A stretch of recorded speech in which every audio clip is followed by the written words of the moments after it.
What's most important step when you're doing these Airbnbs? You know, as far as staging, what do you think is the most important step?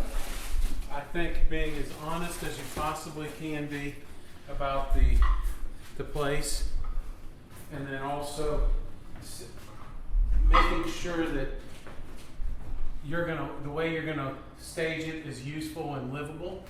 Because remember, people are coming to have a vacation or stay while somebody's in the hospital or visit someone or have a gathering place. The most important thing though is set the expectation properly.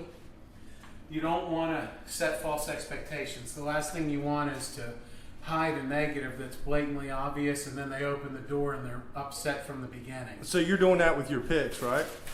As far Pictures as are super important. Even the descriptions. When I describe a place, I describe it, the positives and the negatives. Because the negatives are just as important as the positives. You don't want somebody to expect one thing and then get something else. But you also have to explain to these people that also there's going to be high expectations with certain clients that are going to want to, kind of rent these Airbnbs. So you're not going to be able to please everybody, even though you're doing the best that you possibly can to set those expectations, right? That's correct. But I always try to under-promise and over-deliver. That's the key. And then they won't be upset. It's always just little things like setting the table, make it inviting. I don't have silverware with me today, but... So, in a house this size, are you doing any type of, are you adding wine? I know you said sometimes you're doing the wine thing, putting bottles of wine in the house. Bottled water, a bottle of wine or two.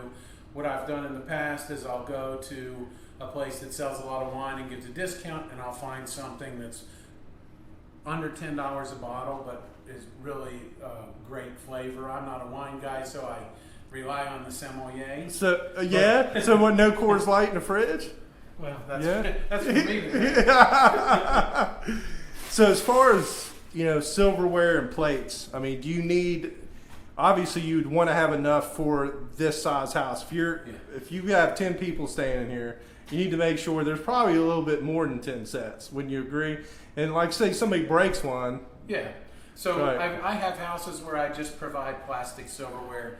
I keep it on a budget. It's minimally furnished, and it's really just the basics. Because remember, there's all kinds of people traveling. There's wealthy people. There's people that are working that are on a budget, and then there's people that have something bad in their life. Maybe their family member's in the hospital, and they really can't afford anything luxurious, and they just want a clean place, a comfortable place to rest their head that has AC and heat and running water and air conditioning. Right. So sometimes also you don't go for the full size fridge, correct? Not always.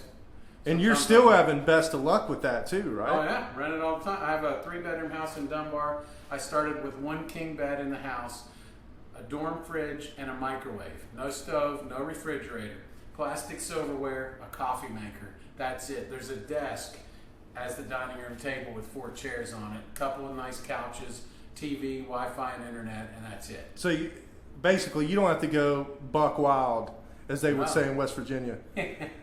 So you can stay semi-simple sometimes. As far as like you said, you get a small little stackable to where you get a small mini fridge and then your microwave's on the top of it. Yeah. It's pretty simple, right? The beauty of Airbnb is it's flexible. There's all kinds of people in this world, and you can be as flexible as you want. You can cater to the low budget conscious, the working class, the luxury, whatever you like. There's a market for every type of home, from a small efficiency apartment, really from a couch in somebody's living room to a mansion waterfront. Wow. Yeah. See, it's super exciting. I was explaining to them how you're doing this situation with us right now, because it's really kind of helping us. And It's not really kind of, it is helping us, because you're offering up the furniture basically for free. You're doing everything. You're doing everything, management and the whole nine. And plus you're offering us, like I told you guys at the beginning of the video, 40% of the profit. Yeah. I mean, how can you beat that, right? You can't beat that. So in this scenario here, this house will probably be sitting for another 3 months, maybe. Let's hope not. Like I said, this thing's been sitting for 6 months. So now we're not going to lose. the only thing that we're going to do here is really gain by either selling the house because it's quicker because it's staged, and or we're not having to pay a bunch of utilities right now as it sits. Yeah, so it's really a win-win. First of all, I'm going to stage the house so a potential buyer is going to come in and be able to envision themselves living there. Before, it's kind of like, where would I put the furniture? And now it's like, oh yeah, it makes sense. Secondly, dead bugs, wasp nests, cobwebs. As you could see. It doesn't matter how long a house is empty. For some reason, an empty house attracts bugs. But what I'm going to do is I'm going to clean the house after every guest. So 4 or 5 times a week, possibly, it's going to be cleaned. It's going to be show ready. Any kind of maintenance issues that you guys currently have, you might not be here for 2 weeks and the roof's leaking and now you've got a major problem. I'm going to have somebody in the house nonstop, so we're going to find that problem and fix it immediately. The utilities are always going to be on. And right now, it's an expense to you guys. You're spending money on lawn maintenance, utilities, insurance, and all that stuff. Now what I'm going to do is I'm going to take that over, and that's going to come off the top as an expense, and then we're going to split the profit. So they're going from an expense situation to a profit situation. All the while, it's still listed for sale. Right. Yeah, I mean, because as a house sits empty, like you said, a house pretty much will rot by itself.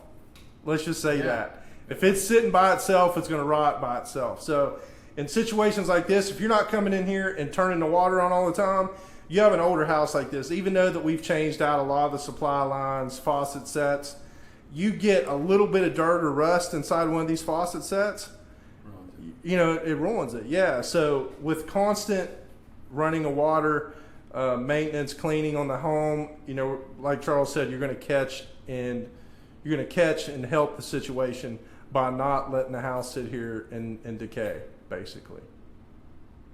So as we move forward with this situation, how long do you expect, how many weeks or days a month typically do you think a house like this would rent for Airbnb? I think it'll rent 56 to 90% of the time. And so I was telling them earlier, you have one right down the road here. And that one's a little smaller, right? It's a small 3-bedroom, 800 square feet, and I only call it a 2-bedroom with a day bed in another room just for an additional occupant. But it's really just a 2-bedroom. It's rented 60 to 90, 100% of the time. And you more than doubled your money on that. My cash flow is, I used to rent it long term for $800 a month. I've received as much as $3,200 in short term rentals in a month. That's fantastic.